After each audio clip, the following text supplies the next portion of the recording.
You may remember in the previous slide we talked about the use of risk and safety management systems approach. What I'd like to do is to take some of the general principles of safety management theory now, and particularly the work of Jim Reason, and then apply that to fatigue as a hazard in detail. On the slide you will see a principle up here, what we call the defences in depth approach. This is a principle derived originally in the military context, and that was where you would have a number of lines of defence in order to protect a particular asset. In the Jim Reason model, he talks about having multi-layered defensive systems. And what you'll see on the graph there is what we would refer to as an error trajectory, or a series of linked causal events, and you have the potential to block them at each of those 4 or 5 levels. Now, sometimes this has been referred to the Swiss cheese model, and many of you who have a background in occupational health and safety will be aware of it, but some of you may not. The general principle is that you have many ways in which you can prevent an accident from happening.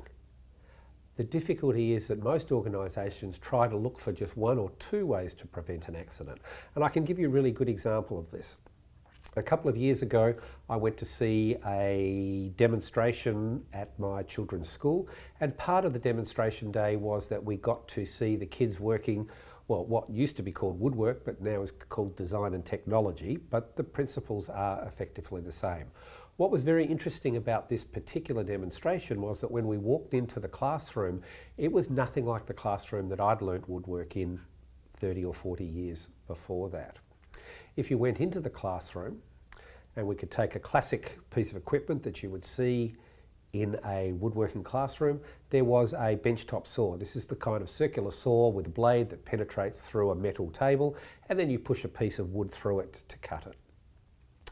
What had changed from my day was that now that blade wasn't just spinning raw, but there was a little cover on it.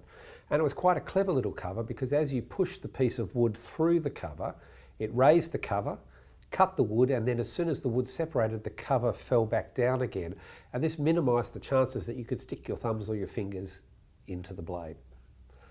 But there was even more things there. One of the things that we noticed that the kids, before they could actually use the tabletop saw, had to sign in and use a swipe card. That swipe card knew if they had already achieved competency on how to use it. That is, before the kids could swipe onto the machine and activate it, they had to have completed a course that showed them how to use the saw, they had to answer questions on it, they had to know the general principles on how to use all the safety features of the saw, and if they hadn't done that course, they couldn't actually turn the machine on. But as they say with the Ginsu knives, there's more. Not only was there the mechanical coverings, and there was a requirement to be competent before you turned the saw on, but there was also an increased level of supervision in the workshop. When I'd originally gone to woodwork classes, we would all gather around, the teacher would show us what to do, and then tell us to get on with it, and he would go outside for a cigarette. In this particular case, the teacher would walk around the classroom with a supervisory or assistant supervisory staff member watching the kids working, and interestingly, each of the machines had a series of notices on them showing them what was and what wasn't appropriate behaviour. This is an example of what Jim Reason would call a multi-layered or a defences in depth approach. We have layers of mechanical control, we have layers of competency, we have layers of supervisory control. All of those are working together, and the hope is that even if one of those defensive layers fail, one of the other layers will operate to succeed. Now, one of the challenges with fatigue management is that it hasn't traditionally been seen as a multi-level system. And as part of explaining the reasons for that, and most importantly for the advantages of shifting towards a multi-level system, I'd like you to look at the following slide.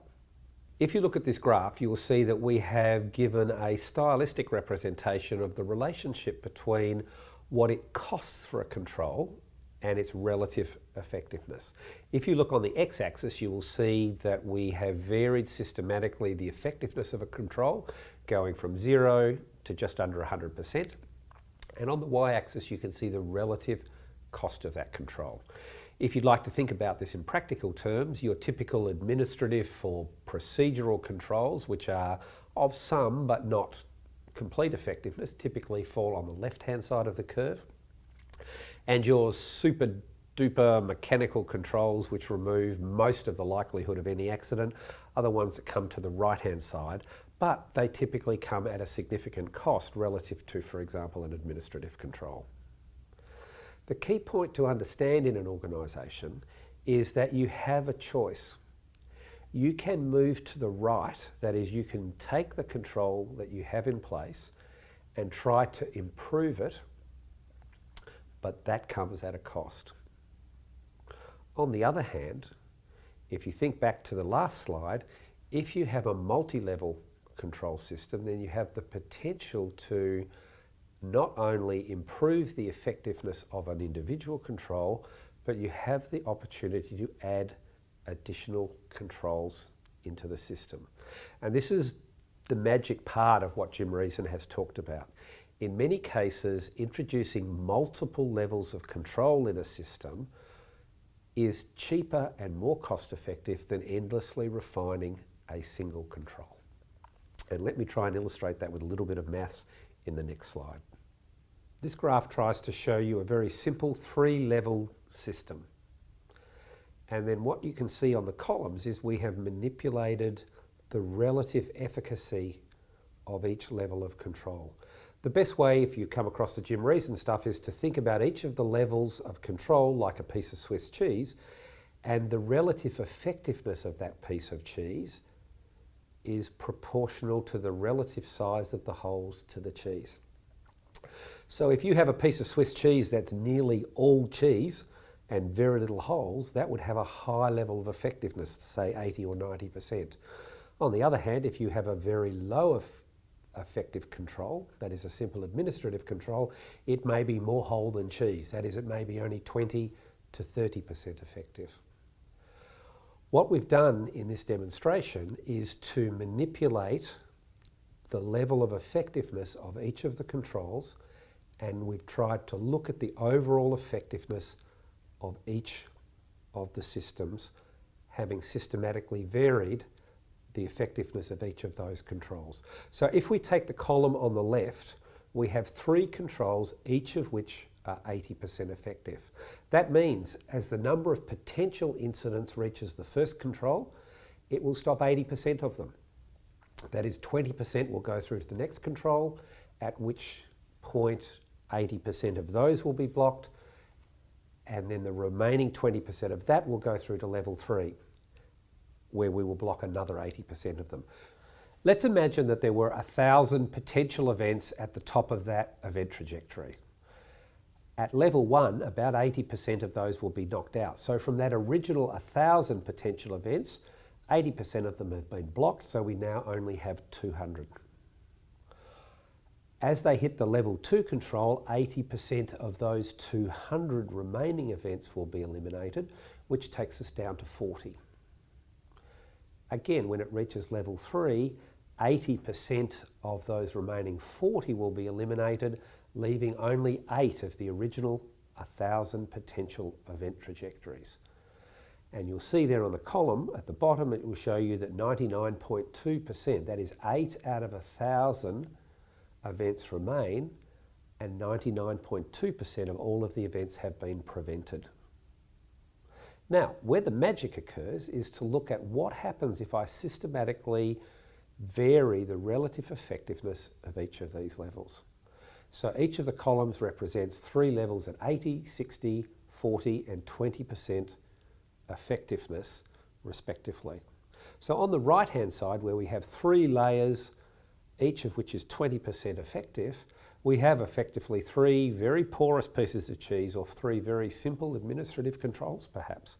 And on the left hand side, where we have 3 80%, they could be the classic engineering hierarchy of controls. Now, the important point to look at here is what is the relative effectiveness of a multi-layer system. If you see where we have 3 layers, each of which is 80% effective, those 3 systems eliminate 99.2% of all of the potential events. That is, the overall system effectiveness is greater than the effectiveness of any of the individual layers. Similarly, when we move to the right, if I take 3 layers, each of which is 60% effective, I still eliminate just under 95% of all of the potential events. And that's 3 layers who are only slightly more cheese than whole. If I move to the right-hand side, in the third column, I have 3 controls, each of which is more whole than cheese. Each of those controls is 40% effective, but they still eliminate nearly 80% of all of the potential events. And if you look in the far right column, where we have 3 very wholly bits of cheese, 3 layers of defence, each of which is only 20% effective. That is, they are 80% air and 20% cheese. We still can block nearly 50% of all of the trajectories. The key point to take from this is that when you are looking at multi-layered control systems, even if the individual layers themselves are not particularly effective, as a system working together, they can be particularly effective. And in many cases, if you recall the slide we talked about previously, the cost of 2 or 3 low-cost controls, that is things around the 40 or 50% rate, can actually be much cheaper than trying to find a single control in the 90 to 100% range. The implications of this are profound from a fatigue management perspective. If you think about it, what is it that most organisations have traditionally used to manage fatigue-related risk? What is the single control that they have focused on? And as you will correctly identify, it's the roster. The problem in many organisations, we have moved to the far right of that curve. That is, for our roster to significantly reduce risk more, the cost, that is the marginal cost, the increase in cost to achieve that last 4 or 5% of risk in the system and eliminate it, is actually very expensive. On the other hand, you have the choice of A, further refining an individual control and moving to the very expensive side of the curve, or you can introduce additional controls. And as we'll often say to an organisation, I can give you a roster that will eliminate fatigue-related risk. You work on Tuesdays, you work between 10 and 11 in the morning, and we pay you $200,000 a year. That will effectively eliminate nearly all fatigue in the organisation. So what's the problem? Why don't we just do that for everybody? Well, the answer is really simple. The problem is that for organisations, the cost associated with continuing to refine the roster either reduces income or reduces operational effectiveness in a way that, for most people, there is a gut feeling that the cost of the increased safety isn't a good deal. That is, the loss of income or the loss of operational flexibility costs us more than the relative improvement in safety. I think in many organisations, the challenge is to get people to stop thinking about the roster and to work out what else you got. What other additional controls can we put in place that will enable the organisation to significantly reduce risk, but by introducing additional controls that can be relatively inexpensive. For example, if you look back to that curve we showed you before and you want to move from a cost effectiveness of 90% to 100%, that costs a lot. If you want to go halfway up that curve from 90 to 95%, it'll cost you about 1,000 units. On the other hand, if you introduced a second control that was 50% effective, that would only cost you a few hundred units. Once you understand this principle that as you try to refine a control, you reach a point of diminishing returns, and that's the point at which you need to introduce additional controls, you will understand how fatigue management at a multi-level system works, and most importantly, why you don't necessarily need to have perfect controls, you just need to have more controls.